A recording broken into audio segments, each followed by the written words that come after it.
Ministère public contre M. C.C. Raphaël Avar, M. Alpha Madou Baldé, M. Marcel Guilavogui, M. Claude Pivi, M. Moussa Kegoro Kamara, M. Ibrahim Kamara Di Kalonzo, M. Aboubakar Diakité Di Toumba, M. Blaise Goumou, M. Moussa Dadis Kamara, M. Mamadou Aliou Keïta, M. Abdoulaye Chérif Diaby, M. Paul Mansa Guilavogui, Parti civil, M. Ouribaï Loba et plusieurs autres.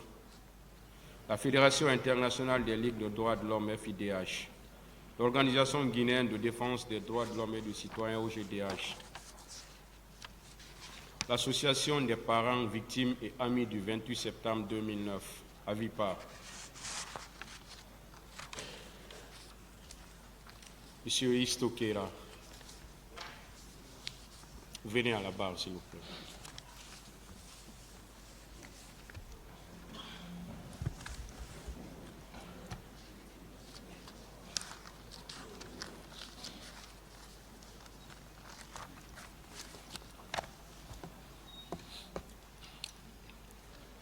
Vous voulez parler dans quelle langue? En français.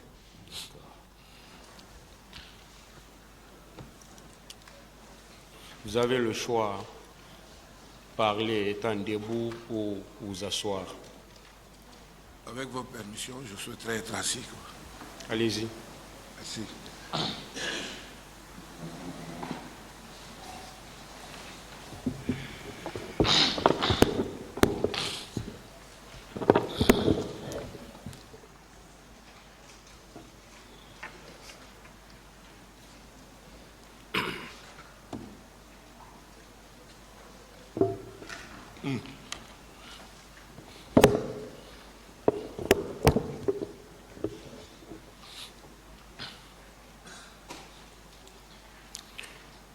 Vous êtes cité par Monsieur le procureur de la République pour témoigner dans cette affaire. Et en l'espèce, vous avez des droits, parmi lesquels vous pouvez demander au tribunal d'être entendu hors la présence du public. Souhaitez-vous être entendu en audience publique ou bien à huis clos? Non, en audience publique, je crois que c'est mieux. Quel est votre nom? Kira Fodeba. Fodeba Keira. Hein? Fodeba Kira. Donc, Isto, c'est pas Isto, votre c'est un nom. pseudonyme. Ah, c'est un pseudonyme, d'accord. Oui.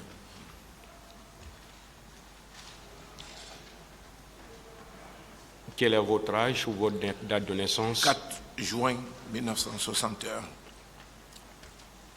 Où vous êtes né? À Conakry. Et quelle est votre profession? Professeur. Où vous êtes domicilié? Béanzin. Bessia. Cité de l'air. Ceux qui sont assis dans le box des accusés, est-ce que vous les connaissez ou vous connaissez certains d'entre eux? Oui, je connais certains d'entre eux. Pour avoir travaillé avec certains, mais d'autres non.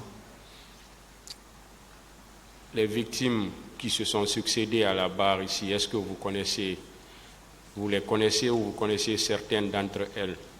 Non, pratiquement aucune victime. Alors, les personnes que vous connaissez dans le box des accusés, est-ce qu'il y a des liens de parenté entre vous?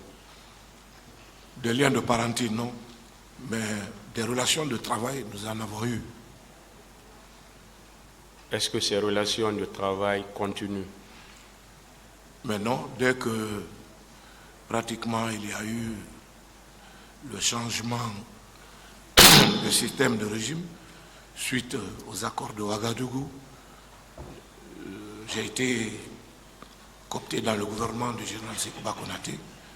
Et puis maintenant, pratiquement, non. Est-ce qu'il y a des liens d'alliance entre vous? Non, pas du tout. Aucun lien. de subordination? Non, non, aucun lien de subordination. Présentement? Pas du tout. Alors, on va vous entendre comme témoin dans cette affaire.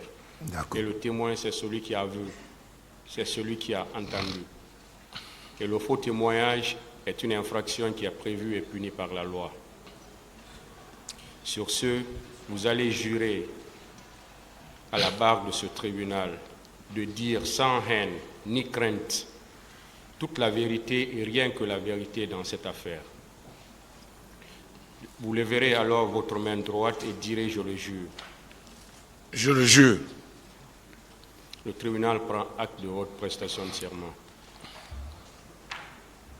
M. Kera alors dit au tribunal tout ce que vous savez sur les événements du 28 septembre 2009.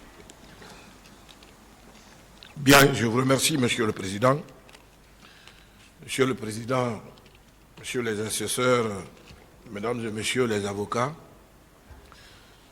je commence mes propos par exprimer sincèrement du fond du cœur ma solidarité et puis mes condoléances à toutes les victimes de ces malheureux événements du 28 septembre et souhaiter que, à travers la perspicacité de votre auguste tribunal, que la vérité soit dite et que le peuple retrouve sa sérénité et son unité.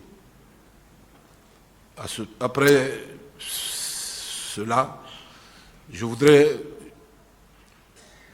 dire que mes propos vont être articulés sur 3 axes principaux. Avant les événements du 28 septembre, le jour du 28 septembre et après le 28 septembre. Donc pour parler de la première période avant le 28 septembre, je dis ici devant le tribunal que je suis venu au ministère de la Jeunesse, des Sports et de la Promotion Emploi Jeunes juste 2 ou 3 mois avant les événements. J'ai trouvé que des programmes étaient déjà ficelés par le gouvernement, par le président de la République et le gouvernement. Et parmi ces priorités, justement, il y avait les activités de jeunesse, de sport et puis de la promotion de l'emploi jeune. Maintenant, j'avais trouvé sur la table 2 activités principales. C'était d'abord au niveau du sport, le football. Il vous souviendra, ou peut-être ceux qui ne savent pas, pour éclairer la lanterne du tribunal, en 2009, c'était pour la première fois que la Fédération internationale de football, l'association FIFA et la CAF décident d'organiser des éliminatoires combinés de la Coupe du Monde et de la Coupe d'Afrique des Nations. C'était une première en Afrique. Et donc, avant que je ne vienne, notre équipe nationale qui était engagée dans cette compétition avait déjà commencé certains matchs. D'autres avaient été gagnés, certains matchs nuls et d'autres en défaite. Il nous restait pratiquement 2 matchs. Un match importantissime qui était prévu ici le 11 octobre à Conakry contre le Burkina Faso. Et puis, après, c'était le dernier match qui devait se jouer en fin août-octobre en Côte d'Ivoire contre les éléphants de Côte d'Ivoire. Et donc, c'était une priorité pour nous, comme d'habitude d'ailleurs, de faire venir la Fédération guinéenne de football, qui est un organe délégataire du ministère en charge des sports, pour discuter, comme d'habitude, des modalités de préparation de ces matchs, de ce match-là. Parce que ce match-là était tellement important qu'un seul match nul qualifiait la Guinée. Et la Fédération comme d'habitude, a répondu à nos différentes invitations au ministère. Nous avons, avec tout le cabinet, discuté avec la Fédération guinéenne de football. Il a été arrêté, donc, comme première mesure de faire délocaliser tous les matchs du stade du 28 septembre, du championnat national, sur le stade annexe ou sur d'autres terrains, parce que le terrain devait être entretenu sur le plan technique. Le gazon, je rappelle ici au tribunal que le stade du 28 septembre est une infrastructure qui date de 1964. Sa mise à disposition a été effective en 1964. Donc c'est le seul stade que la République de Guinée avait. Et jusqu'à aujourd'hui, vous voyez déjà les problèmes que nous avons au niveau des infrastructures sportives.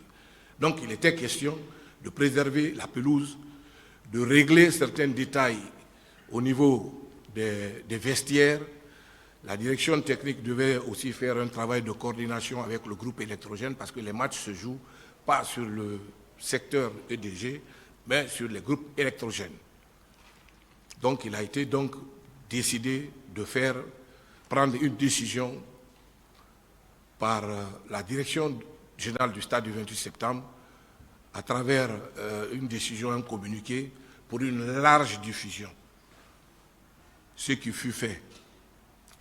Maintenant, le 25 septembre aussi est une date pour la jeunesse guinéenne parce que depuis 1990, sous le magistère du feu général Lansana Conté, le 25 septembre a été décrété comme la journée nationale de la jeunesse. Et donc, c'était les deux actions prioritaires que j'ai trouvées sur la table et il fallait partir au charbon. Et c'est ce que nous avons fait. Prioritairement le match, en prenant cette décision, et aussi en organisant la journée nationale de la jeunesse, le 25 septembre. Et ce 25 septembre, souvent, est organisé de façon, j'allais dire, de façon à géométrie variable, parce que ça se fait de façon tournante. Ça peut se faire à Conakry comme à l'intérieur du pays. Et ce 25 septembre, voyant le stade de Nongo qui était en construction avec la partie chinoise, il y avait beaucoup de retard. En tant que premier responsable de département, j'ai décidé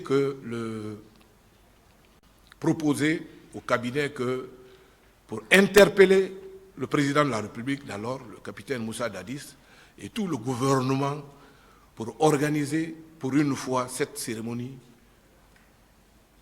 dans l'espace ou sur l'espace du stade de Nongo, qui fait quand même une superficie de 30 hectares. Mais vous savez que lorsqu'il pleut, il y avait beaucoup d'herbes et tout ça, et le terrain n'était pas encore opérationnel, les travaux étaient bloqués. Donc, le 25 septembre pour la jeunesse guinéenne représente une journée d'interpellation et de plaidoyer auprès des gouvernants pour poser les problèmes de la jeunesse guinéenne.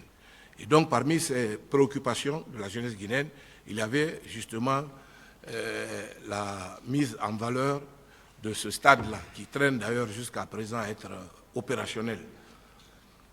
Donc, ces deux événements ont été programmés et nous avons aussi pris des dispositions en donnant des instructions au stade du 28 septembre pour que toute activité cessante dans le stade, c'est-à-dire sur le terrain de football. Parce qu'il faut aussi rappeler ici, je fais cette précision, que le stade du 28 septembre est un stade omnisport. C'est-à-dire que c'est plusieurs activités sportives qui s'y trouvent dans l'enceinte du stade. Donc, en aucun cas, on ne peut fermer le stade du 28 septembre. Il y a non seulement les disciplines de main, mais il y a les disciplines de combat, mais il y a d'autres disciplines qui sont pratiquées. Ensuite, ce qu'il faut préciser, dans l'enceinte du stade du 28 septembre, y vivent des fonctionnaires du ministère de la Jeunesse et des Sports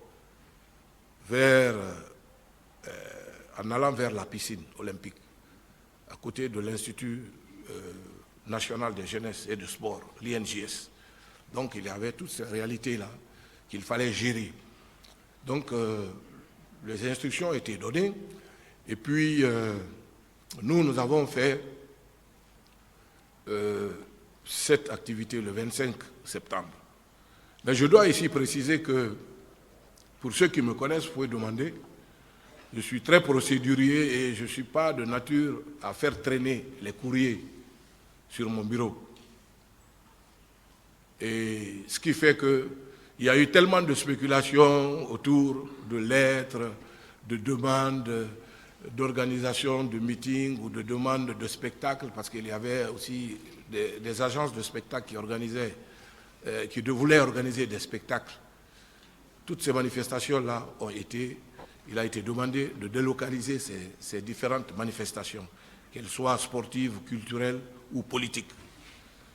Et donc, les spéculations se faisaient en disant qu'une lettre avait été adressée à monsieur le ministre ou à la mairie de Dixine, la mairie a répondu, le ministère de la Jeunesse n'a pas répondu. Moi, je confirme ici, avec fermeté, que jusqu'à ce jour, je n'ai pas vu cette lettre qui a été déposée. Ensuite, j'informe le tribunal que tout ce qui est du domaine des sports, de la culture, est cadré par des textes.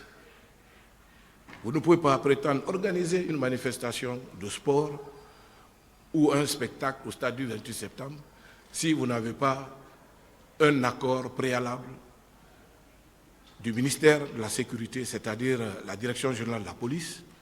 Vous n'avez pas un accord écrit du haut commandement de la gendarmerie et un accord écrit de la Croix-Rouge, un accord écrit des services de santé. Parce que quand une manifestation dépasse plus de 100 personnes, il faut la gérer de façon professionnelle pour qu'en cas de problème, parce qu'il y en a qui ont des problèmes, lorsqu'ils voient même la foule, c'est des crises que ces personnes-là piquent et il faut automatiquement des interventions au niveau des services de santé. Et lorsque c'est une manifestation politique, c'est-à-dire des partis politiques ou des acteurs non étatiques, qu'on appelle les ANE ou des organisations de la société civile, automatiquement, la lettre de demande, le destinataire doit être le ministère en charge de l'administration du territoire et de la décentralisation, qui est seul habilité à donner un accord préalable et qui va être validé par le département. C'est au vu de ces différents documents que les manifestations culturelles, sportives et politiques sont organisées sur tous les espaces relevant du département de la jeunesse et de l'emploi jeune. Cette précision, je voulais la faire. Ensuite, le 25 septembre, nous avons organisé notre manifestation au stade de Nongo, qui a connu un déferlement qu'il fallait. Et ensuite, nous avons fait le plaidoyer au nom de la jeunesse guinéenne pour que les dispositions vraiment soient prises pour soutenir et appuyer, faire en sorte que ce stade aussi soit opérationnel pour le bonheur de la jeunesse guinéenne. Ça, c'était le 25. Mais avant le 25, moi, je suis un homme de terrain. Ceux qui me connaissent, je suis un homme de culture. Lorsque je donne des instructions, je ne reste pas au bureau, je suis sur le terrain. Je suis le premier à être là et le dernier à quitter. Donc, à partir du 22 décembre, pratiquement, je n'ai pas déménagé au stade de Nongo, mais je venais travailler à mi-temps, de 8h au bureau jusqu'à 14h, et à 14h, je suis au stade, parce qu'il fallait désherber cet espace, le rendre viable et le permettre de recevoir le monde qui venait. Donc, nous avons fait cette manifestation le 25 septembre, et j'ai été informé par le président d'Addis, le 25 au soir, parce qu'il devait être au stade de Nongo, mais malheureusement, je crois qu'il avait un malaise, il n'est pas venu. Et il a été représenté par le Premier ministre Komara, cabinet, qui est venu présidé cette cérémonie de jeunesse qui s'est très bien passée et qui était festive. Et j'ai été appelé après par le président, il s'est excusé, mais il m'a aussi demandé que le lendemain, de tout faire pour l'accompagner, parce qu'il y a des ministres qui doivent partir à l'Abbé. Il y avait une cérémonie, je crois, une invitation à l'Abbé. Et j'ai dit donc, ok, monsieur le président, je viendrai avec vous. Donc, le lendemain, le 26, nous avons pris la route. Vers 6 h du matin, nous avons quitté Conakry, 5 h ou 6 h du matin. Et nous sommes arrivés à l'Abbé presque vers 15 h, 16 h, parce que dans chaque préfecture, il y avait des stops, parce que les populations tenaient à rencontrer, à voir le président de la République et puis les membres du CNDD qui venaient de prendre le pouvoir en Guinée et tout ça. Donc, de Conakry à l'Abbé, nous sommes allés à l'Abbé. Et après, arrivé à l'Abbé, le meeting a eu lieu. Il y avait tellement de monde. D'ailleurs, moi, c'était compliqué. Il y avait un monde fou à l'Abbé. Après l'Abbé, en sortant, à l'hôtel du tourisme de l'Abbé, ceux qui connaissent l'Abbé, il y a une station. En allant à Conakry, la station est à gauche. Donc, nous étions derrière, au fond, totalement derrière. Nous sommes venus, nous avons trouvé le cortège. Et bien, moi, j'avais dit que je ne pouvais pas tenir aller-retour par route. C'était très clair, j'ai dit que si je vais, je dors à l'Abbé, parce que je ne suis pas un militaire. Je ne peux pas faire les va-et-vient par route. Et donc, il fallait absolument que je reste à l'Abbé. Il y a d'autres responsables aussi, même, qui sont restés à l'Abbé, qui ont passé la nuit. Et j'étais à l'hôtel Safatou. Mais arrivé à l'Abbé, il y a eu un problème inédit qui s'est passé, parce qu'arrivé à la station, nous avons vu le président, il était là, le général Sekouba était là, et puis tous les membres du mouvement et les autorités de l'Abbé, parce que je crois qu'il y avait eu un problème de mélange de carburant, essence, gasoil, dans le véhicule du président. Donc tout le monde était là, nous avons attendu, et il fallait vider le réservoir totalement. Le réservoir, ça a pris du temps, plus de 3 heures ou 4 heures, ça a pris beaucoup de temps. Et après, nous sommes, une fois que le véhicule a pris, ils ont allumé le véhicule a pris, donc ceux qui devaient rentrer à Conakry sont rentrés à Conakry. C'est essentiellement les militaires et puis certains ministres sont rentrés. Mais moi, je suis resté à l'Abbé parce que j'avais décidé de ne pas venir. Je ne peux pas tenir, je ne tiens pas régulièrement la route pour des raisons de santé. Donc, je suis passé la nuit à l'hôtel Safatou à l'Abbé et puis le lendemain, vers midi 13 h, j'ai quitté pour Conakry. Ça, c'était le départ de l'ABB, c'était le 26. Donc, je suis rentré le 27 à Conakry. Alors, j'ai été surpris de... Bon, évidemment, ce n'est pas une surprise parce que tout le monde savait que l'opposition projetait d'organiser une manifestation le 28 septembre. Donc, le 28 septembre, pratiquement, puisque le ministère de l'administration du territoire avait pris les décisions qu'il fallait, il s'imposait, et puis le ministère aussi de la fonction publique avait déclaré journée chômée, férié, chômé, payé. Donc, je suis un fonctionnaire. Le 28 septembre, j'étais chez moi toute la journée. Et j'ai suivi à travers les ondes, malheureusement, le massacre qui s'est perpétré au stade du 28 septembre. Chose que je déplore ici. Et nous avons été informés que les militaires ont fait irruption au stade du 28 septembre pour justement faire ce qui a été fait. Donc je tiens à faire ce témoignage ici, en toute honnêteté. Je suis resté toute la journée à la maison, donc je ne peux pas vous dire c'est Paul ou Pierre qui était au stade du 28 septembre, c'est Paul ou Pierre qui a commis tel ou tel acte. Parce que vous l'avez dit dans votre introduction, qu'il faut le faire sans haine et sans parti pris. Donc je ne peux pas ici vous dire que j'ai vécu ce moment-là. Donc c'est déjà la deuxième partie de mon intervention. Et la troisième partie de mon intervention, c'est quand est-ce que je suis allé au stade du 28 septembre. Je suis allé au stade du 28 septembre pratiquement 10 jours après l'événement. Parce que j'avais demandé au directeur du stade qui est Petit Sori. Ibrahima Sori qui t'a dit Petit Sori, que tout le monde connaît, c'est une grande légende du football guinéen et du football africain. C'est un homme intègre. J'ai demandé à ce que tout reste en place, bien que je ne sois pas un spécialiste de droit ou de police judiciaire ou scientifique. J'ai dit parce que quand regarde souvent les films de massacres et autres, ou même quand il y a un accident de circulation, la police doit venir, routière ou la police scientifique, faire une circonscription du lieu du drame. Donc je dis, ne touchez à rien, attendez jusqu'à ce que les enquêteurs viennent et finissent leur travail. Et c'est ce qui fut fait. Moi, je suis venu donc le mercredi qui a suivi, je crois, donc ça faisait 10 jours, parce que de lundi à lundi, le 28 était un lundi. De lundi à lundi, je suis resté sans venir au stade du 28 septembre. Et le mercredi, j'ai décidé, donc, puisque le match aussi pointait à l'horizon, le match se faisait le 11 octobre contre le Burkina Faso, ici à Conakry. En venant, j'ai pris soin, comme je le fais d'ailleurs toujours, de m'entourer d'une équipe multimédia pour venir constater les faits. Ce que nous avons vu au stade, parce que vous avez dit qu'un témoin, c'est celui qui a entendu et a vu. Ce que j'ai vu au stade du 28 septembre, c'est un spectacle quand même désolant, parce que j'ai vu des paires de chaussures éparpillées.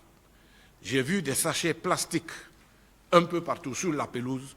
J'ai vu aussi que les portillons ont été défoncés, cassés. J'ai vu que les 2 cabines de reportage ont été endommagées. Les tunnels aussi. Les tunnels, ce sont des abris qui permettent aux footballeurs de rentrer sur le stade, dans le stade, pardon. Donc j'ai vu cela et la presse en a fait écho. La RTG était là-bas et la presse privée aussi, parce que je dis c'est une équipe multimédia. À l'époque, il n'y avait pas beaucoup de télévision, pas beaucoup de radio, mais la plupart des radios présentes sur le terrain ces radios-là nous ont accompagnés, et la presse écrite, pour voir de visu ce que nous avons vu. Voilà. Donc, c'est ce que je peux dire par rapport à ça. Et donc, il était question de... ensuite, le 28 septembre, il faut rappeler que vers 18h, 17h, 18h, je crois sur l'initiative du président, le Premier ministre, le protocole nous a interpellés, les membres du gouvernement qui étaient là, pour venir au camp. Nous sommes venus. C'était vraiment une atmosphère morose, de tristesse, de calme. Et puis, nous avons fait juste quelques minutes. Nous avons été briefés par le Premier ministre, cabinet Komara, de ce qui s'était passé. Et aussi de la mise en place des commissions qui devaient s'occuper, je crois, des blessés, des cas de décès aussi, sans oublier qu'il devait y avoir aussi, il y avait cette commission, mais la commission qui devait gérer aussi les cas de mort. Mais l'instruction a été ferme, le gouvernement, à partir de ce jour, devait tenir un comportement d'apaisement. Un comportement d'apaisement, parce que c'était quand même une première dans notre pays. Ça, je tiens à témoigner cela ici devant le tribunal.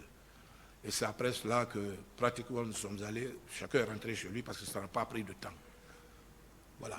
C'est ce que je peux dire et voilà. En attendant que peut-être des questions me soient posées, il était question de réparer, si possible, les dommages matériels qui avaient été causés au stade.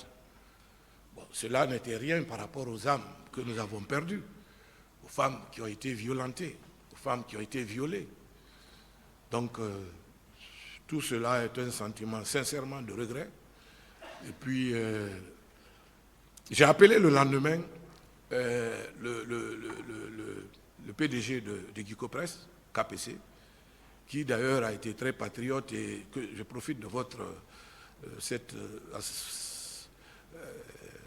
de mon passage pour le remercier parce qu'il a promis de réparer ce qui s'était gâté au stade du 28 septembre et gratuitement. Il me l'a dit au téléphone. Mais pendant que nous finissions cette communication téléphonique, 2 jours après, parce que l'interlocuteur de la FIFA et de la CAF, ce n'est pas le ministre des Sports, c'est la Fédération guinéenne de football, comme je l'ai dit au départ, est un organe délégataire. La FIFA et la CAF ont écrit à la Fédération guinéenne de football pour nous notifier que le match qui était prévu le 11 octobre ne pouvait plus avoir lieu en Guinée par rapport aux événements du 28 septembre et que désormais le match est délocalisé et sera joué à Accra, au Ghana. Ceux qui suivaient l'actualité en ce moment peuvent peut-être se rappeler. Nous avons malheureusement accepté cette décision qui n'était pas de notre goût. Même, c'est vrai que, parce qu'on avait aussi envie d'être soit à la Coupe du Monde ou à la Coupe d'Afrique des Nations. Malheureusement, le match a été délocalisé pour le Ghana. Nous avons joué contre le Burkina Faso. Malheureusement, nous avons perdu le match 2-1. C'est ce que je peux vous dire par rapport aux événements du 28 septembre. Monsieur Keïa, Oui. le 26, vous étiez parti à l'Abbé. À l'Abbé, oui.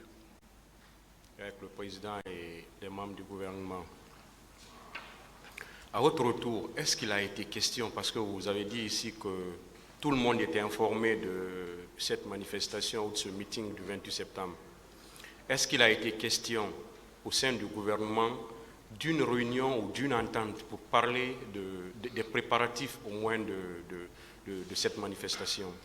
Bon, je crois que cela se faisait au niveau du président qui négociait avec les religieux et puis certains leaders de partis politiques. Est-ce que le gouvernement Non, le gouvernement s'est réuni? Est-ce que vous avez assisté à ça? Je n'ai pas assisté à une réunion du gouvernement. Non. Le 28, vous êtes venu au camp. Oui, vers 18h, nous avons été appelés pour que... Vous avez dit que le Premier ministre s'est adressé à vous. Oui. Qu'est-ce qu'il a dit? Non, c'était déplorer ce qui s'est passé.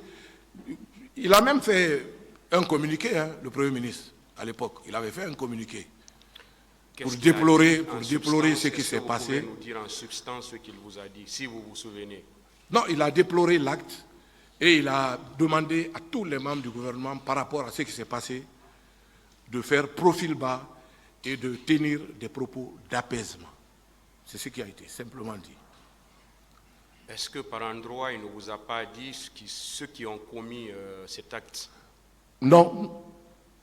Ceux qui ont commis cet acte, il y avait plusieurs versions qui se disaient. Donc, lui n'a pas touché ce côté. Qu'est-ce qui se disait que vous avez entendu? Oui, tout le monde sait qu'on a dit que c'est les bérets rouges qui sont venus au stade du 28 septembre. Mais moi, je ne peux pas le confirmer parce que je n'étais pas là-bas. Est-ce qu'on a dit le nom de certains bérets rouges? Non, on a dit le nom de personne. Et la réunion n'a même pas fait 30 minutes. C'était juste nous informer. Et on vous a simplement dit que ce sont des bérets rouges qui sont venus au stade. Voilà. Mais à cette réunion, on n'a pas parlé de bérets rouges. Vous avez dit 10 jours après, vous êtes venu au stade. Oui. Vous avez décrit ce que vous avez constaté là-bas. Est-ce que vous avez constaté du sang là-bas? Non. Justement, ce problème a été... J'ai entendu les rumeurs aussi en disant qu'on est venu laver du sang, on a mis la peinture. Les peintures du stade du 28 sont restées telles. C'est là que d'ailleurs en 2000... Quand est-ce qu'on a commencé la rénovation du stade? Comment? Quand est-ce qu'on a commencé? La rénovation a été stoppée parce que le match a été délocalisé. Il n'y a pas eu de rénovation. Quand est-ce, après, il a eu lieu, je crois, plaît, seulement un mois. S'il vous plaît, oui. on va se comprendre. Après ces événements du 28 septembre, vous dites que vous avez pris 10 jours pour venir au stade. Oui. Pour venir constater ce qui s'est passé et voir éventuellement si le stade pouvait accueillir le match du 11, comme vous l'avez dit. Parce que 10 jours, c'était le 8. Quand vous dites 10 jours, certainement c'était le 8, d'après mes calculs. Est-ce que c'est après ça qu'il y a eu rénovation du stade? Oui, c'est après ça qu'il y a eu rénovation du stade. Il y a pas eu, en fait, ce n'est pas une rénovation. C'était les parties qui étaient gâtées qui ont été repris. Quand est-ce ces travaux? Ça a eu lieu seulement un mois après le match du Burkina Faso. Parce que ça se faisait si le match devait se jouer à Conakry. C'était pour anticiper. S'il vous plaît, aidez-moi. Oui. Après le 28 septembre, il y a eu combien de temps? Combien de temps pour rénover le stade? À peu près un mois. Pour les petits travaux là. Pour à peu près un mois. Parce que c'était un des travaux d'urgence pour que le match ait lieu. Mais puisque le match a été délocalisé, tout a été arrêté. Ça a été fait, mais après. Un mois. Oui. Il y avait quel autre match? Mais on était éliminés. Ça veut dire Et de la Coupe du Monde. Il n'y avait aucun autre match. Non, il n'y avait aucun match. Après celui reporté. Aucun autre match, oui. Donc un mois tout juste, le stade a été rénové. Oui, seulement un mois après, oui. Il n'a pas été rénové. Attends, s'il vous plaît, Monsieur le Président. Peut-être que c'est les parties endommagées. On se trompe de mots. Alors les parties endommagées, voilà, avec précision. Parties endommagées ont été réparées. Ont été réparées. On est d'accord. Oui, gratuitement, oui. Et qui avait demandé cela? C'est moi qui ai demandé à l'entreprise Guico-Press de faire ce travail. Et c'est l'entreprise Guico-Press qui avait fait ce travail? Oui, qui a fait ce travail. C'était... Alors au mois d'octobre? Je crois. Au mois d'octobre? Ouais. Fin octobre, début novembre. Ouais, début novembre, je crois. Ministère public des questions.